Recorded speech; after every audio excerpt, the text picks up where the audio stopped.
সেই জাদুই পালক থেকে অনেক বড় একটা সোনার হাঁস হয়ে যায়।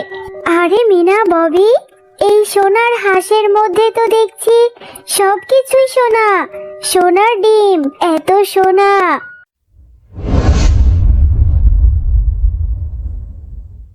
গ্রামে বাঘ ও বাঘিনী তার একমাত্র মেয়ে ববিকে নিয়ে বসবাস করত। তাদের ছিল সুখের সংসার। ও বাবা, বাবা, আজকে না আমাকে ঘুরতে নিয়ে যাওয়ার কথা? তাড়াতাড়ি চলো, আমরা সবাই মিলে এখন ঘুরতে যাব। এরপর বাঘের পরিবার রাস্তা দিয়ে হাঁটছিল, এমন সময় একটা গাড়ি এসে তাদের অ্যাক্সিডেন্ট করে চলে যায়। তোমরা কে কোথায় আছো? আমার বাবা মাকে বাঁচাও, আমার বাবা মা মরে যাবে। বাবা মা, তোমরা আমাকে ছেড়ে চলে গেলে এখন আমি কার কাছে থাকবো? আমি কোথায় যাব?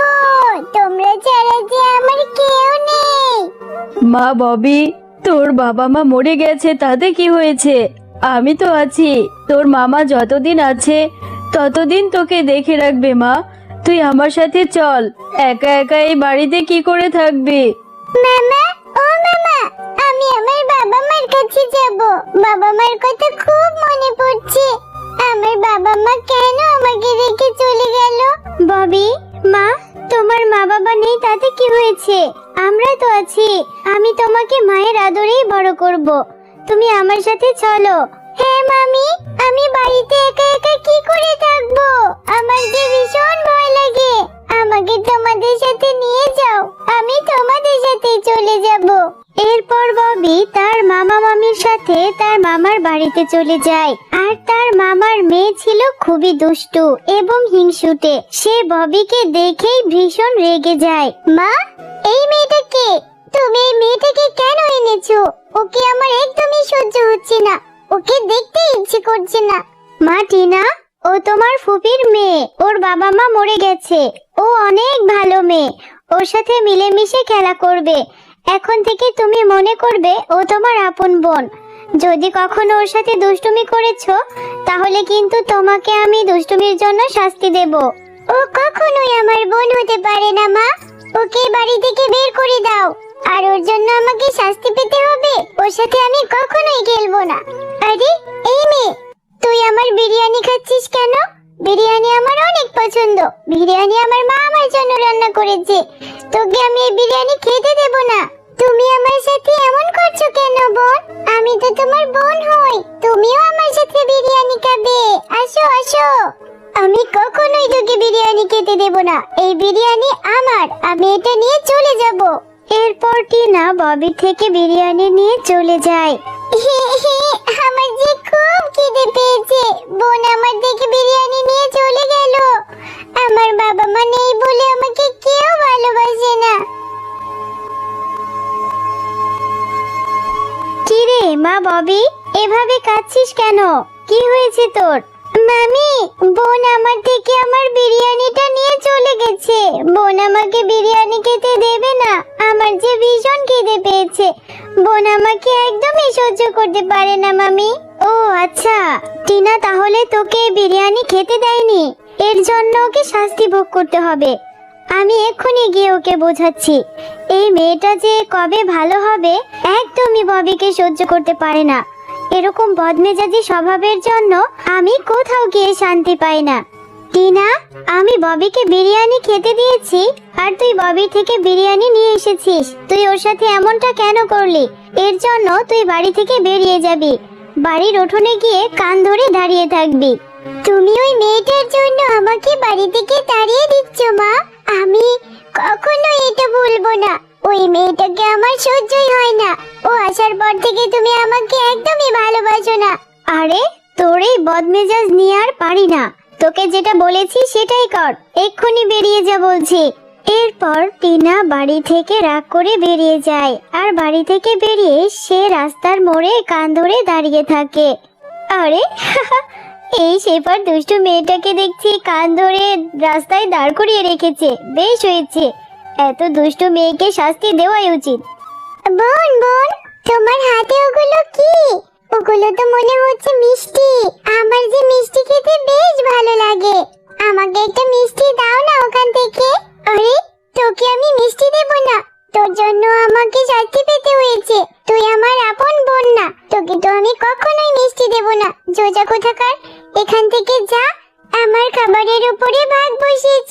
তোকে কিভাবে শাস্তি দিতে হয় এটা আমি জানি। এখন মাও তোকে শাস্তি দেবে। দেখ, আমি হাড়িটা ফেলে দিয়েছি। এখন আমি মাকে বলবো এটা তুই ফেলেছিস। মা, মা, কোথায় গেলে? দেখো, ববি আমার মিষ্টির হাড়ি ভেঙে ফেলেছে। ও মা, ববিকে শাস্তি দাও। ও মা, দেখো দেখো, ববি মিষ্টির হাড়িটা ইচ্ছে করে ভেঙে ফেলেছে। আমার কাছে মিষ্টি খেতে চেয়েছিল। আমি বলেছি আমি তোকে মিষ্টি দেব না, মা এসে মিষ্টি দেবে। আরো আমার উপর জিদ করে সব মিষ্টি নষ্ট করেছে। মামি, ও মামি, বোন মিথ্যে কথা বলছে। মিষ্টির হাড়িটা বোনই ভেঙে ফেলেছে ইচ্ছে করে, আমাকে শাস্তি পাওয়াবে বলে। ববি, এখন তো দেখছি তুই টিনার থেকে বেশি দুষ্টু। তুই এই মিষ্টির হাড়িটা কেন ভেঙে ফেললি? এর জন্য তোকেও শাস্তি পেতে হবে। এক্ষুনি বাড়ি থেকে বেরিয়ে যা বলছি। কোথায় যাবি সেটা আমি জানি না। এই বাড়িতে আর কখনোই ফিরে আসবি না। তোকে অনেক আদর দিয়ে বাদর বানিয়েছি। মামি, আমাকে এভাবে তাড়িয়ে দিও না মামি। তোমরা ছাড়া আমার কেউ নেই। আমি কার কাছে যাব বলো? আমার বাবা মা তো মরে গেছে। তুই কোথায় যাবি সেটা আমি কিচ্ছু জানি না। অনেক দুষ্টু হয়েছিস। এরপর ববি মন খারাপ করে বাড়ি থেকে বেরিয়ে যায়। বাবা, মা, তোমরা আমাকে ছেড়ে চলে গেলে। মামিও বাড়ি থেকে বের করে দিল। আমার যে গহীন জঙ্গলের মধ্যে খুব ভয় লাগছে। আমি এখন কোথায় যাব? আমার যে যাওয়ার মতো কোনো জায়গা নেই। আরে এই মেয়ে, তুমি এই গহীন জঙ্গলের মধ্যে বসে বসে কাঁদছো কেন? তোমার কি হয়েছে? ও বাবা, এটা তো দেখছি পরী। পরী, তুমি দেখতে অনেক সুন্দর। জানো, আমার মামি আমাকে বাড়ি থেকে বের করে দিয়েছে। আর আমার বাবা মাও অ্যাক্সিডেন্টে মারা গেছে। আমার যে যাওয়ার মতো কোনো জায়গা নেই। তুমি আমাকে একটু সাহায্য করো না। আমি কোথায় যাব? ও আচ্ছা, তাহলে তো তোমার মনে অনেক কষ্ট। আমি তোমাকে সাহায্য করব। এই নাও, আমি তোমাকে এই জাদুর পালকটি দিয়ে দিচ্ছি। তুমি এই পালকের কাছে যেটা চাইবে সৃষ্টিকর্তা তোমাকে সেটাই দিয়ে দেবে। আর তোমার মামির মনের ইচ্ছাও পূরণ করবে। তবে মনে রেখো, যে কোনো একটা ইচ্ছাই এই পালক পূরণ করবে। ও আচ্ছা, ঠিক আছে। কিন্তু আমার মামি যদি এই পালকটা দেখে আমাকে বাড়ি থেকে আবার বের করে দেয়? না, তোমার মামি তোমাকে বাড়ি থেকে বের করবে না। এই পালকটা নিয়ে তোমার মামিকে দিলে তোমার মামি আরো তোমাকে বেশি আদর করবে। এবার বাড়িতে চলে যাও। এই জঙ্গল তোমার জন্য নিরাপদ নয়। কি রে ববি, তোকে না আমি বাড়ি থেকে বের করে দিয়েছি আর বলেছি এই বাড়িতে কখনোই আসবি না। তাহলে তুই কেন এলি? আর হাতে এটা কি নিয়ে এসেছিস? মামি, এটা জাদুই পালক। আমাকে একটা পরী দিয়েছে। এই পালকের কাছে তুমি যেটা চাও সৃষ্টিকর্তা সেটাই দেবে। তোমার মনে যেটা ইচ্ছা বলো, দেখবে এই পালক সেটা দিয়ে দিবে। আরে, এটা কি বলছিস? এই পালক জাদুই পালক? আচ্ছা ঠিক আছে, তাহলে তোর এই জাদুই পালককে আমার জন্য সোনা এনে দিতে বল। অনেক সোনা। আমার একটা সোনার হাঁস চাই। সোনার ডিম পাড়া হাঁস, যেই হাঁসের অনেক সোনার ডিম থাকবে। আচ্ছা ঠিক আছে মামি, আমি জাদুই পালককে এক্ষুনি বলছি। কিন্তু এই জাদুই পালক যে কোনো একটা ইচ্ছাই পূরণ করবে। সে আর কোনো জাদু করতে পারবে না। জাদুই পালক, আমার মামির সোনার হাঁস চাই। সোনার ডিম পাড়া হাঁস তুমি এনে দাও তো দেখি। এরপর জাদুই পালক অদ্ভুত একটি সোনার হাঁস দেয়।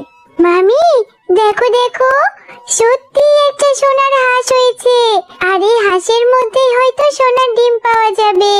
আরে আরে, সত্যিই তো, চকচকে সোনার একটা হাঁস। এত সোনা! চল চল, আমরা এই হাঁসের ঘরের মধ্যে গিয়ে দেখি। আরে, এই হাঁসের ঘরের মধ্যে তো দেখছি সবকিছুই সোনা। এই সোফাগুলো চকচক করছে। অনেক সোনার ডিম।